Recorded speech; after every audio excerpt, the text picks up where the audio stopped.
Now, when it comes to Naruto and Kakashi versus Deidara, this fight was more like a chase for Gaara's body than an actual 2v1 fight, but it had 3 strong characters early on in the Shippuden story, and those rare times where Naruto was the weakest. So subscribe to the channel and we will continue our deep dive on every major fight in the Naruto series. Now, the beginning of the fight is pretty interesting. We don't really actually get combat right away, but we do get a lot of good dialogue, like Kakashi stopping Naruto's rage, saying you will get us all killed if you just fight with no thinking, no logic. There's also the moment of Deidara wanting to fight Naruto, as he's heard he's pretty strong, of course, talking to fellow Akatsuki members. So Deidara is interested in the 9-tail Jinchuriki. He's very interested indeed.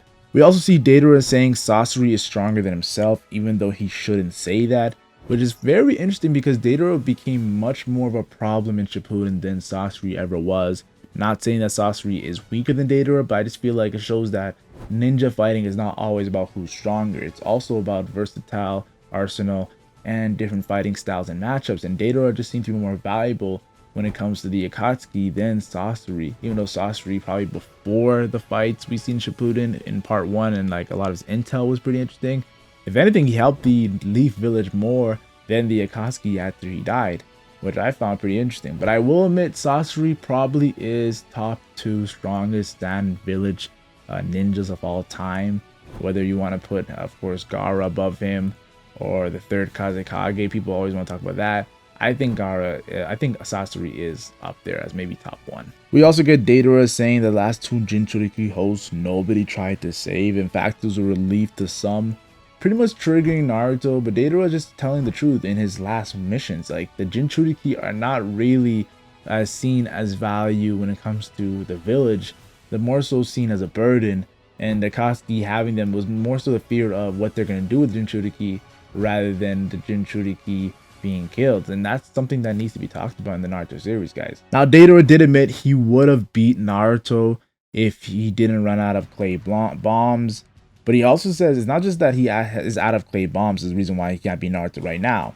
It's also because the Kakashi, the copy ninja, is involved in the fight. Yeah, if Kakashi wasn't there, it would be a different story, but that is a big deal, showing that Kakashi gets a lot of respect from Deidara here. Now, Kakashi, being the analyzer that he is, tells Naruto that Deidara is the worst opponent because he's a long-range opponent, and there's only 2 ways to beat him, whether that's fighting close, or of course beating him at his own game, which of course honestly is just Kakashi foreshadowing that he's gonna be fighting Deidara long range. Kakashi says if you had Shikamaru's intellect, it would be a different story, and says pretty much that he himself has intellect superior to a Jonin and can sustain long distance battles. So calm down, Naruto.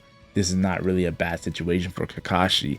So Kakashi is also aware, not just the Deidara, that he can actually do really well in this battle, in this fight. And this is where we see Kakashi use his Mangekyo Sharingan for the first time versus Deidara. And man, oh man, for the first time using a Mangekyo Sharingan, taking an Akatsuki's arm, that's a pretty good feat. Yeah, he takes Deidara's arm, but can't fully control the barrier space. And if he could fully control the barrier space, he might have just killed Deidara in one shot, showing the potential of Kakashi's Kamui. After this, Naruto comes behind with the Rasengan Spiral Chakra Spear, and Deidara jumps off the clay bird, and Kakashi says yes, as Naruto uses his Kage Bunshin no Jutsu, or his Shadow Clone Jutsu, to grab Gaara from falling from the bird's head. This really was a mission complete. I told you guys, it wasn't really a fight, guys. It was more so a chase for Gaara's body when it's actually all said and done here. We also see Deidara realizing he lost his right arm, so he can't use his jutsu anymore, but the problem was running into someone with Itachi level ocular jutsu. Deidara also says the Jinchuriki is nothing, but Kakashi's the real problem. And so Kakashi with his Mangekyo Sharingan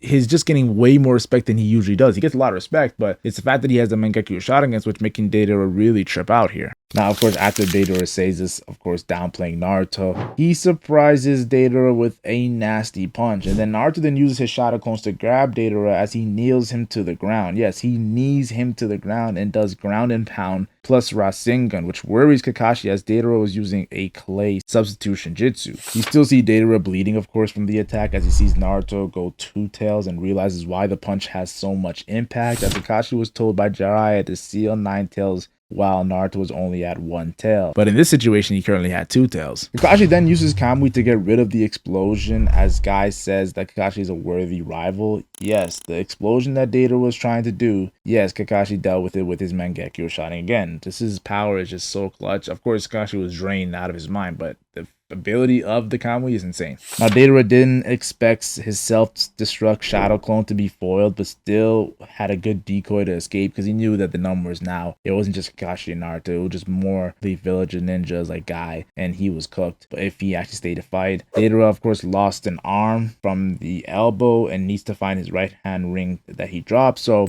he definitely took a lot of damage in his interactions with Gaara, Naruto, and Kakashi. But the fact that he's still breathing and living, unlike Sasori, says a lot about Deidara's power and ability. I'm not saying he's stronger than Sasori, but he definitely impressed me. So if I had to talk about this fight, I would have 3 takeaways from this fight. Deidara is underrated. Surviving this battle is pretty cool. Secondly, Kakashi's Kamui takes him to a whole new level, even beyond his already monstrative level. Third, Naruto's Nine-Tail powers is way stronger than his actual strength, though Kakashi would have won in a 1v1 versus Deidara. Third, Naruto's Nine-Tail powers is way stronger than his actual strength, though Kakashi would have won in a 1v1 versus Deidara. In this situation, I do feel like if he fought Deidara in the beginning when he actually fought Gaara, Deidara probably would have beat Kakashi in a high diff fight. Yes, because his stamina beats out Kakashi and he had more clay bombs. So yeah, yes, his Kakashi's Mangekyo Sharingan was cool, but it's not perfected like Itachi. So I think Deidara could definitely come out on top. And especially Deidara having experience fighting Itachi in the past. Yeah, that's my thoughts. Kakashi would have won in the situational story if it was 1v1. But if it was Kakashi versus Deidara when he fought Gaara, I think Deidara can take it out.